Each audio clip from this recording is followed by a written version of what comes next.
Mtu imefika zamu yako ya kulipa umeme kwenye nyumba ambayo umepanga, wapangaji wenzako wamekuja wamekugongea mlango, bwana umeme umekatika huku, inabidi ulipe umeme.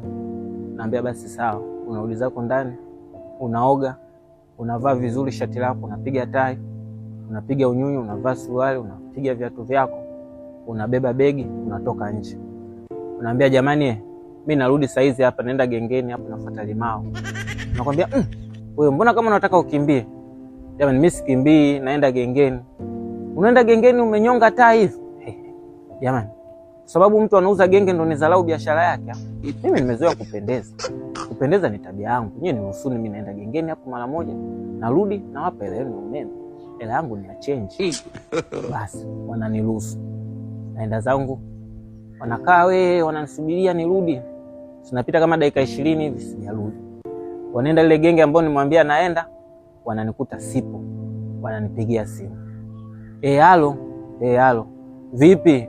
Mbona ile genge ambalo ulituambia unaenda kuchukua limao haupo? Jamani. Kama genge halina malimao ya njano, mimi nibaki kufanya. Mimi nimeenda kutafuta magenge mengine. Kwa sasa hizi upo wapi? Naambia mimi nimeshapanda daladala niko Mabibo. Umepandaje huko Mabibo kivipi wakati ni zamu yako ya kulipa umeme? Naambia umeme mimi nalipa, niko huko natafuta malimao. Narudi sasa hivi. Kwa unarudi saa ngapi? Naambia narudi tu nikipata limao la njano mimi narudi. Mimi nikimbie.